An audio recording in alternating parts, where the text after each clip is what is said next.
It's still trading right between our key resistance up here, 108 to about 111,000, and support at 92,000. So again, nothing new there. Bitcoin Zella stands out with its simplicity and clarity. We've crafted an experience that anyone can dive into, whether you're a crypto expert or just a new to the crypto world. Now guess who keeps his eye on us? The author of best-selling book Rich Dad Poor Dad, Robert Kiyosaki. And we want to take this opportunity and thank all the people who trusted us, and we read every comment. And the best part, it's free.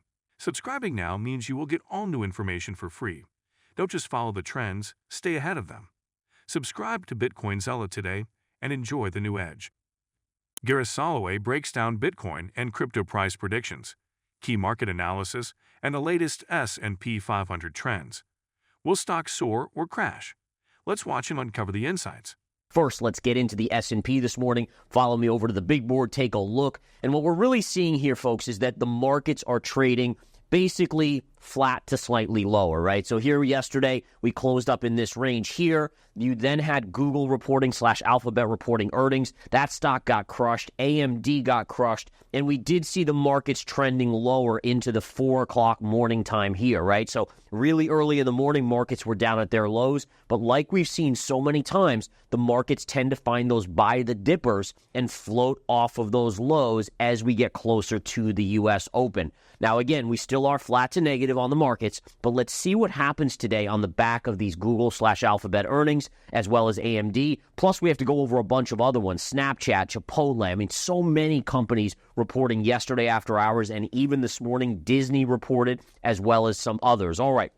Just jumping quickly to the S&P daily chart, I continue to monitor this bigger trend, right? So we have two lines here. They are not parallel. They are slightly sloping together. So essentially, this would be a long-dated wedge pattern, meaning that it won't meet until way, way far out because those lines are just slowly creeping together. But my expectation is that at some point we break one of the two levels here, right? So the question is here, do we break this one to the downside and get that breakdown, or do we take out the high here, which is a clear double top? I know it's hard to see because I'm zoomed out so far, but basically if you just take the all-time highs, there's a flat line that we've hit now 3 times across the top, and if we were to break that, it then signals the next move up to this line right up there. All right, so again, just little things like that we want to pay attention to give us an idea of where this market is heading. All right, follow me back over here. I want to show you something on the U.S. dollar chart. Now, the U.S. dollar chart, a little while ago, about a week or two ago, I hypothesized we were going to see a head and shoulder pattern formation. All right, let me take a look, because you can see it's actually forming beautifully. Here's your shoulder right here on the U.S. dollar. This is the Dixie, the DXY chart. And then we had this big pop right here, and then look at what we have. So this is a shoulder here. Here's your head, and here's your left shoulder. The idea being is that if this pattern, which is a bearish pattern on the dollar, if it triggers right at the neckline break, so you need to close below this neckline here, which is around 107.25, if that triggers, we then can map out the potential downside target. So let's do that together. Let's bring up our measurement tool. We take the high of the head, we drop a plumb line down to the neckline, and then we take that distance, and from wherever it breaks the neckline, you do a measurement, a measured move to the downside, and in this case, it would take us right here. What's fascinating about this, and what I love about these measured moves, is that they usually coexist with other levels. We can see right here, this little pivot low, that's an exact measured move right down to that level. Now listen, this pattern has not triggered yet, but it is on watch, and it is a bearish pattern on the U.S. dollar. Bitcoin is on the verge of a decisive price move in the coming weeks, with analysts closely watching macroeconomic developments and the U.S. government's next steps on cryptocurrency. Despite short-term volatility, many experts remain optimistic about Bitcoin's long-term trajectory. The cryptocurrency has been trading within a 15% price range since mid-November, and historical patterns suggest that such consolidations often resolve in either direction within 80 to 90 days. With the clock ticking, traders are preparing for a significant shift.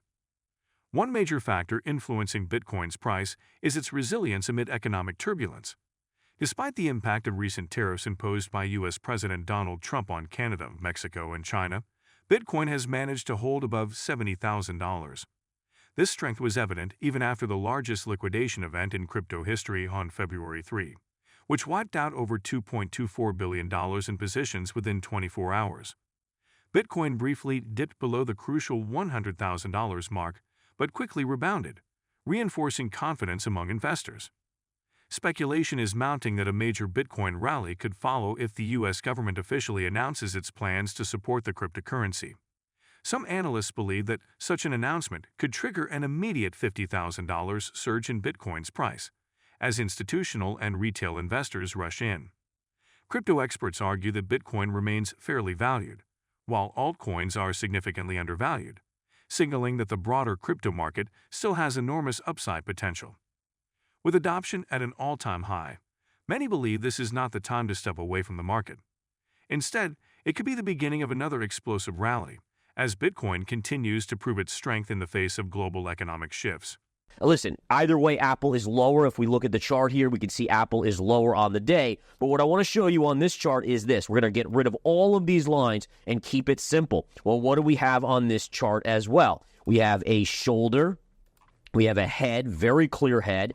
And because of the gap up and move up on earnings, we basically have a very symmetrical shoulder, right shoulder of a head and shoulders pattern. So if we zoom out on this and we do our measurement, this could be just the beginning of a move down in Apple if it breaks this neckline. Take a look at that. We take that measurement. Let's just say it breaks the neckline, which happens to be at 220. And what does that do? It takes us down to about $179, $180 per share, and that would be your downside completion of the head and shoulders. And again, listen, at this point, we don't know if it's going to trigger yet, but as a trader, it's my job to start seeing patterns so that if it does trigger, I know exactly what the downside can be and what the target can ultimately take us to. All right. And again, it's important to see the pattern because the pattern is a bearish pattern. Just like on the dollar, it's also bearish on Apple. And it gives me a kind of idea about what could be coming.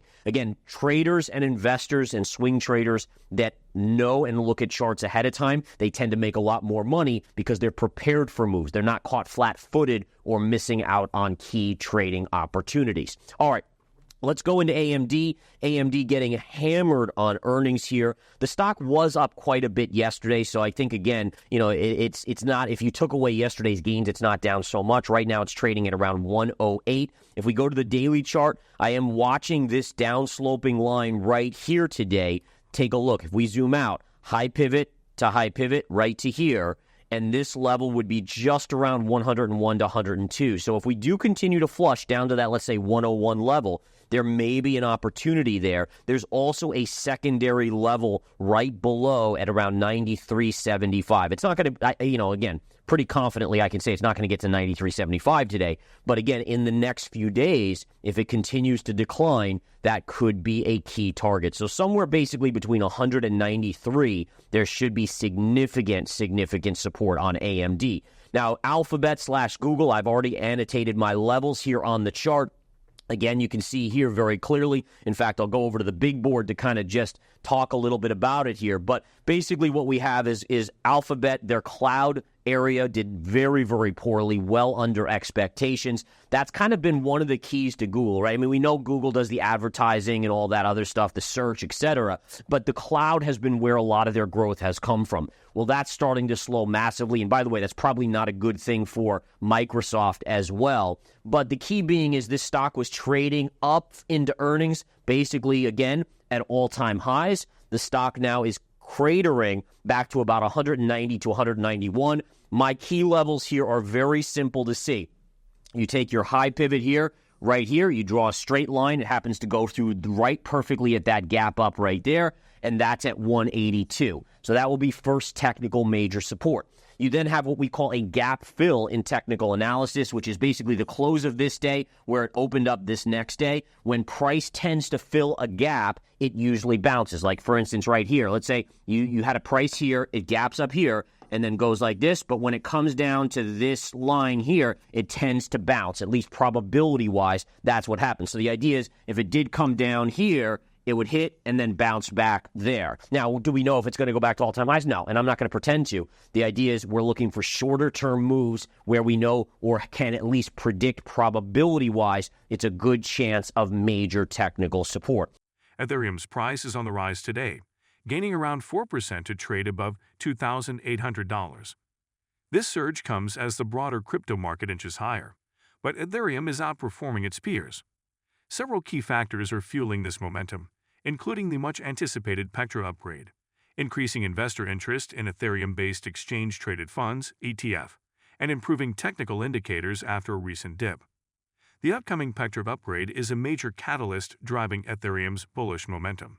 This upgrade, set for March 2025, is one of the most significant in Ethereum's history. It aims to enhance scalability, increase transaction speeds, and reduce gas fees by doubling the blob space in Ethereum blocks. Developers have already begun testing Petra on Ethereum's test networks, Sepolia and Holeski, throughout February. By making the network more efficient and cost-effective, the upgrade could attract more developers and users, increasing demand for Ethereum. This anticipation has fueled a wave of optimism among traders and investors, pushing Ethereum's price upward. If you've been with us so far, a big thank you. Don't forget to subscribe for free to BitcoinZella for your daily news. The link is waiting below. That's all for today's crypto news. Stick around for more updates, insights, and analysis on cryptocurrencies. Share your thoughts in the comments, like this video, and subscribe for more exciting content.